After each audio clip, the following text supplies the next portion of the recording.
Welcome to the 24th Annual Miami Jewish Film Festival, one of the world's largest and oldest Jewish cultural arts events. We want to thank all of our members, sponsors, community partners, volunteers, all of you film lovers, especially our presenting sponsor, the Center for the Advancement of Jewish Education, and the Greater Miami Jewish Federation for the continued support throughout all these years. My name is Mario Reutemann. I'm the rabbi of Betora Benero campus here in North Miami, and I'm very excited to be moderating a virtual conversation with Eduardo Yedlin. Eduardo is the director of the movie Paternal, which is premiering at this year's festival. Thank you all for joining us, and let's go straight to introduce our guest of honor, the director, Eduardo Yedlin. Hola, Eduardo, ¿cómo estás? Eduardo, how are you doing? I'm very fine, very honored to be interviewed by you, Rabbi. Wow, you're so Can I call you Rabbi? Yeah, it's fine. It's fine. I accept either way. You can call me the way you feel more comfortable. I'm just let know the audience that we just are meeting for the first time. We both grew up, and you still live, I guess, in Argentina. I was raised, born there. I love, I adore my country, and I'm glad to be now a citizen of the United States. So my question, the first question I have to you, after congratulating for a great documentary, is when did you find that you have a real story? My relationship with Israel is quite old. I've been there since a lot of times since I've been 12, almost 50 years ago. And I was always felt very deeply involved with Israel's spiritual life. And but I studied there. I finished my high school there, and I studied in Haifa photography and TV making. And then I came back to Argentina and never filmed in Israel. But magic of destiny, I read an article in the newspaper about Adolfo Roidman, Dr. Roidman, and I was immediately caught by the interest life he has. And I then Googled him because I was really interested in getting a deep knowledge about him. And it was, I was every time more interested in him. And then I thought I am going to write him an email. Let's see if he might be interested in me making a movie on his very interesting story. And I did so. And he answered me quite soon, and we talked hours and hours and hours on the phone. And I asked him, because you cannot make the decision of getting on to make a movie without seeing the other person. And I asked him when he was going to come to Buenos Aires, and he was quite far away. And we had a meeting in Mexico City. He goes usually to Mexico. He has deep relation with Mexico. He teaches there and has family there. And I flew to Mexico in September 2016.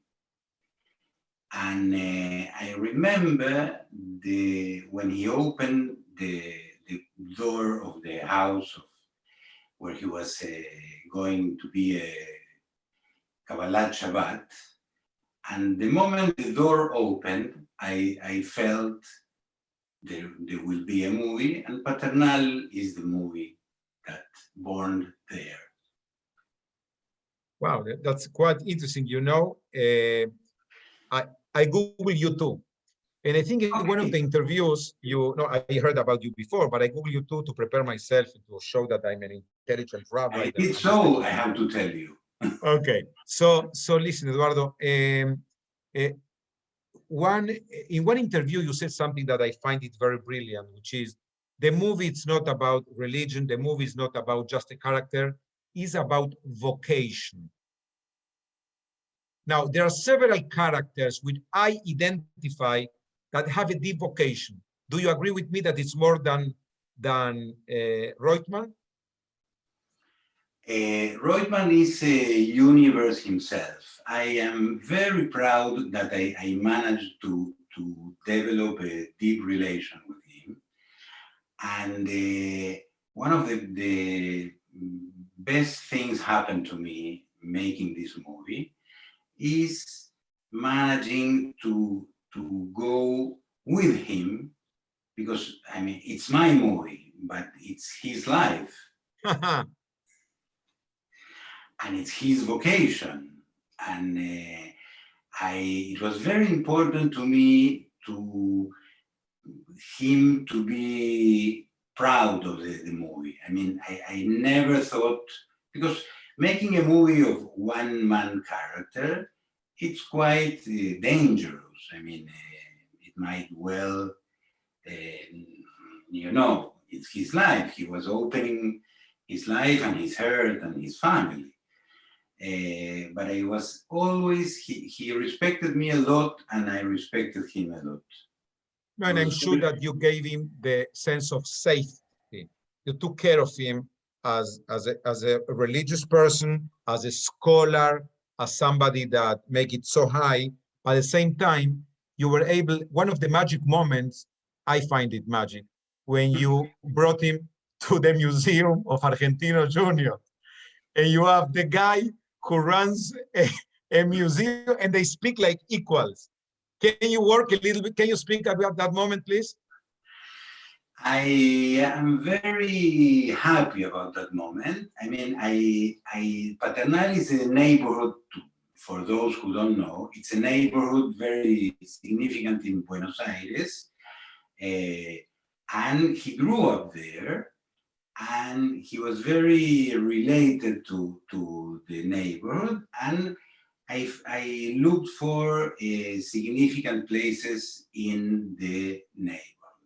I went to the school he studied, which is sadly not working anymore, and I went to the field of Argentinos Juniors, a relatively small football team, but he was very related to the place, and I found the guide of the museum, which is in the field, and they are quite opposite characters.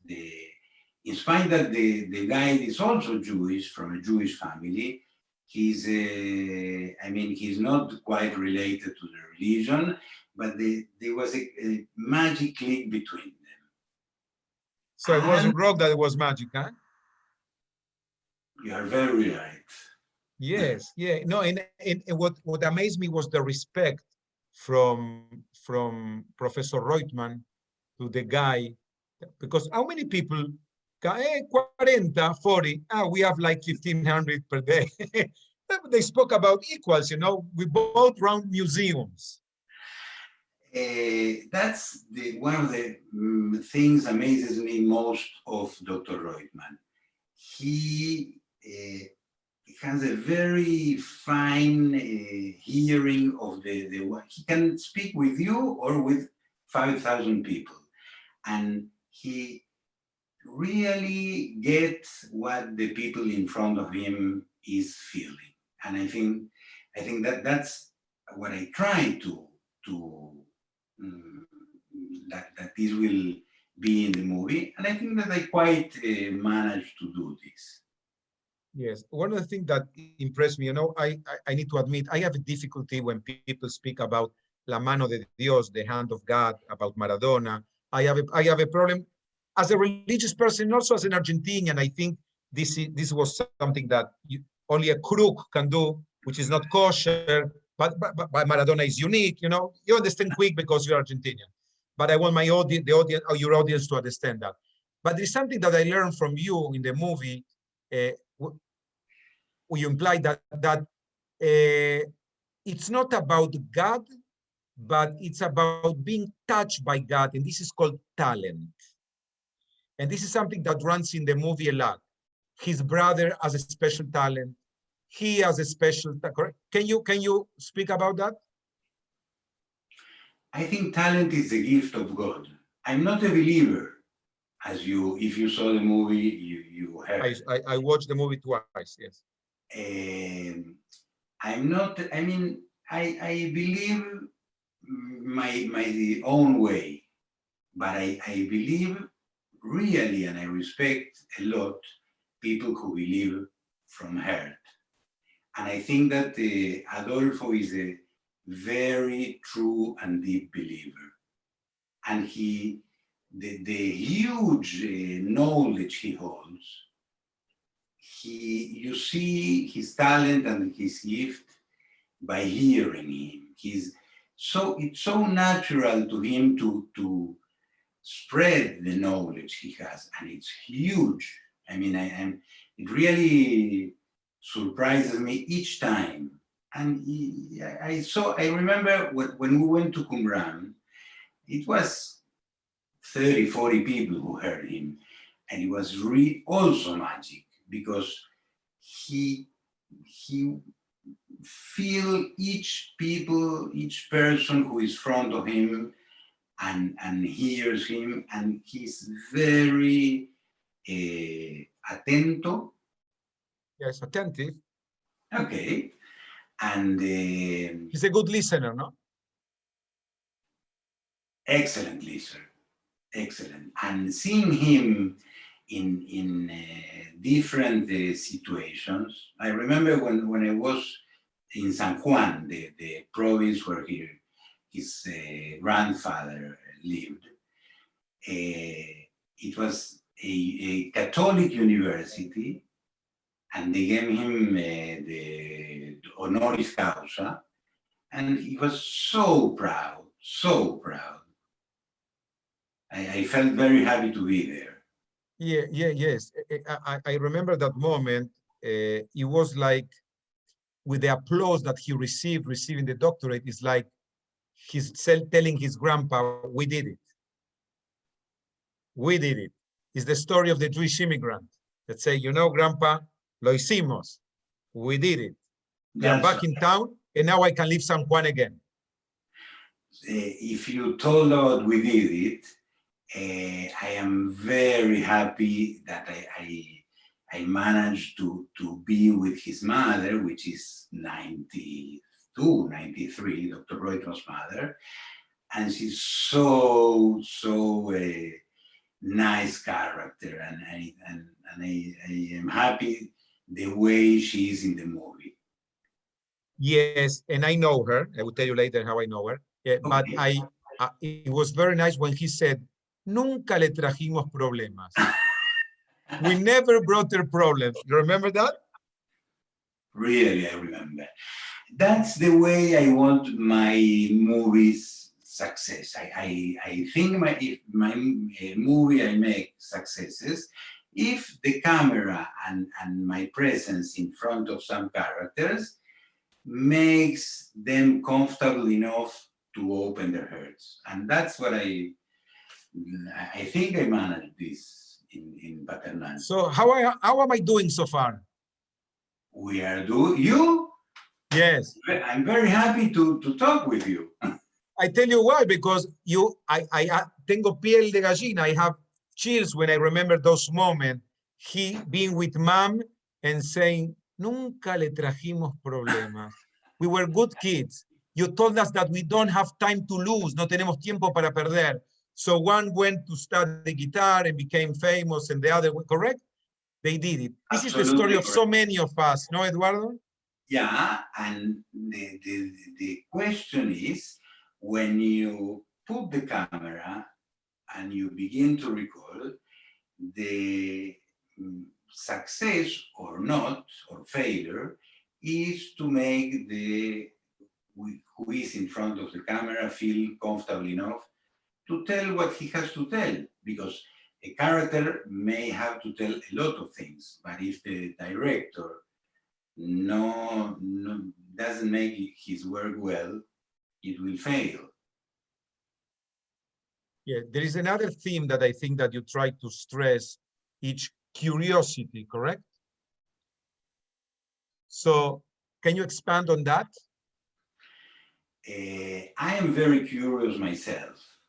That's a good point, because I mean, when you get into a so vast character like Adolfo, you have to, you can't go all the ways he goes, because I mean, a movie lasts 90 minutes, let's say. And you have to be strong enough to go with highlights. And he has so many highlights. I mean, I remember when the first shootings of the movie, when in 2017, he was 60, and he made a big party in Tel Aviv. And I was not going to film this, because I mean, it was only early stages of the film. But one morning I went to the travel agency and decided to go for a week to Israel, and I've been to the party. And it was so nice, the party. And I shoot a lot, and this is not in the movie, but that's part of the film making. You know, Excuse me, that I made because I'm curious. I was sure I was going to find a nice moment in the party, and I did. But it has no place in the movie, as I saw. It's very interesting that you mentioned that party that we didn't attend because you didn't brought it to the movie, because he described himself as, sometimes I look like a modern monk, un monje moderno, because my job implies a lot of loneliness, mucha soledad, to create, to analyze, and you need to look permanently inside of you. So when you are surrounded by people, it helps me, no? Do you find him that he's a character that lives a very lonely life beside those moments when he teaches? I'm very happy that you bring this situation. I will tell a little more about the situation. This happened in Brazil, in a Adventist university, not far from Sao Paulo. And that was a unique moment with him. I shot a lot with him. I've been in Buenos Aires, in Brazil, in Israel. I've been a month and a half. It was quite a long shooting. But this I remember as the moment he relaxed most in the movie. And you see it in this scene. And I think he's so energetic, and he goes on and goes on and goes on, but he's clever enough and honest enough to someone stop. And there is two scenes in the movie. I will tell you one. There's a moment we say, "Estoy tan cansado." That's right. I'm so tired. Yes? Yes, yes. But you have to, I mean, telling this to the camera is not quite often. He needs to feel safe. And he felt safe. And he felt safe. You gave him that safety. Yes. Tell me a little bit. There is a moment in Jericho, yes? He wasn't there, yeah. No? He wasn't there. He was. Can you tell me why? I mean, that's also a question I'm happy you to make, because I was trying to give some background to the universe of Dr. Adolfo Reutemann. And I think I will make it better if I put my point of view. I lived in Israel, and I think that the religious matter in Israel is quite present for many religions, not only for Jewish. And so I went to Bethlehem, to Belen, and to Jericho to see the presence of other religions, and I'm very happy that I did. Well, you wanted to be by yourself there. Yes.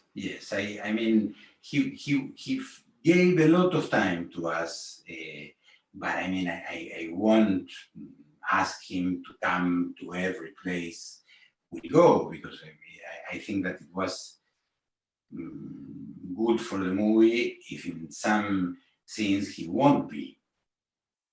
Yes, one of the things that I would love you to expand, because I know that Dr. Reutemann has a doctorate and a postdoctorate, and when I remember he was very young and I was young too, I think his thesis was just a couple of words about the snake, or I may be wrong about it's something in the book of Genesis, something very that he dedicated years and years and years. But at the same time, he can find a person in Brazil that has beliefs that are very basics, and he still will treat them with respect, correct? Absolutely. I met many people in my life, and I'm happy to say that he's one of the most respectful people I met in my life. Besides of my father, my father died 30 years ago, and what I tell this because I'm very, I find many relations within my own story and the way I made my life and what he has made.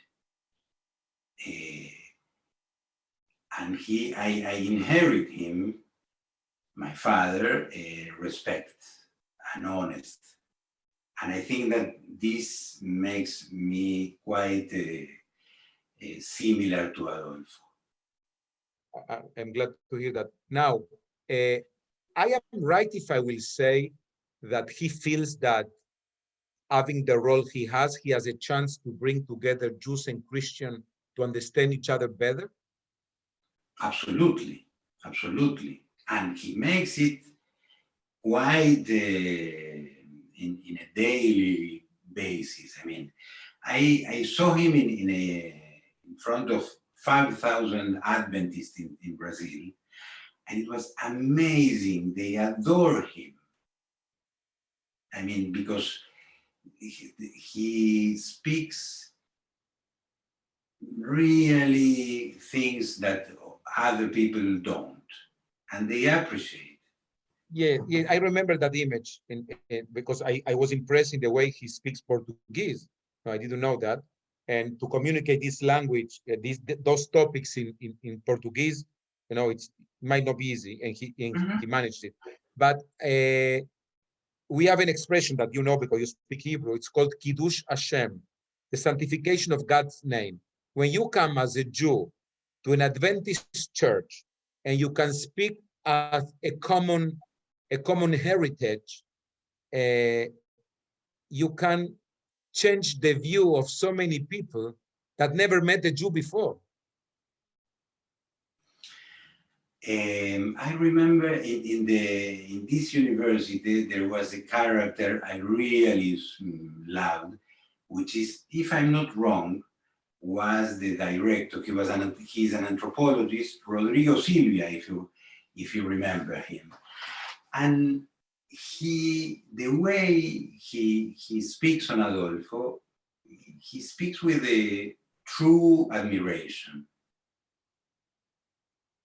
And that's amazes me, how very different people admires him. I will tell you a story. Yes, please.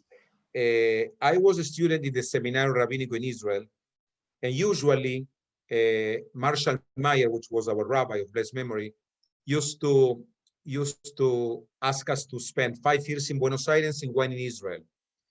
I convinced him, long story, my dad passed away, I was 18, so I convinced him to do 1 year in Buenos Aires and 5 in Israel.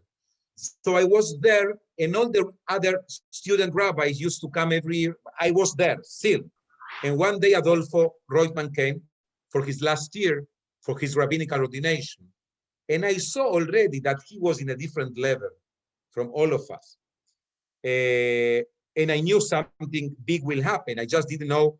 I imagine it will never happen in a pulpit because this wasn't where he was going. And I remember one day he said to me, I was the rabbi in Bethel, and there was a Kabbalah Shabbat, like 1,300 people. He looks at me and says, then, 25 years ago, yo no sé cómo hacer para ser un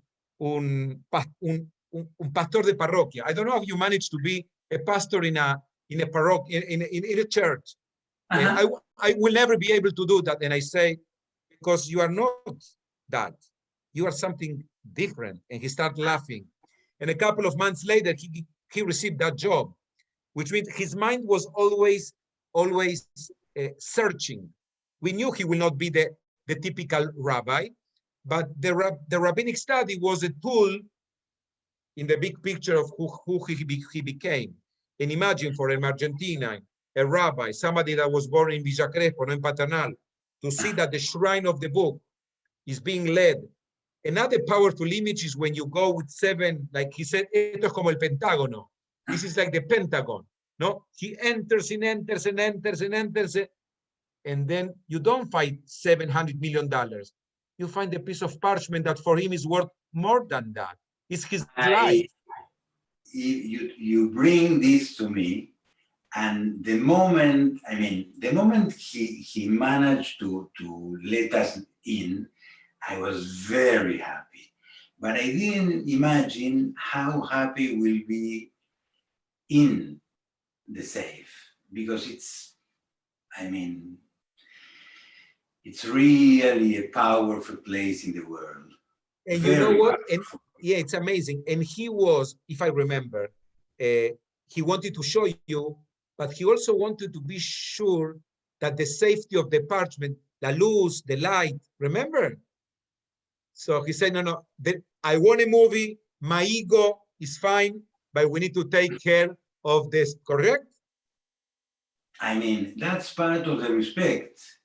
That's part of the respect, yes. And he respects so much the materials, the old materials he worked with. So I felt very responsible not to put in too much light or make noise or nothing that will disturb this. I find this place a sacred place. You know, now they'll mention this, is like he feels that those parchments have life, and you gave life to the person that feels that this parchment has life. This is what your movie created. I am right? Absolutely. I am very happy to hear it from you, Rabbi. That's the feeling.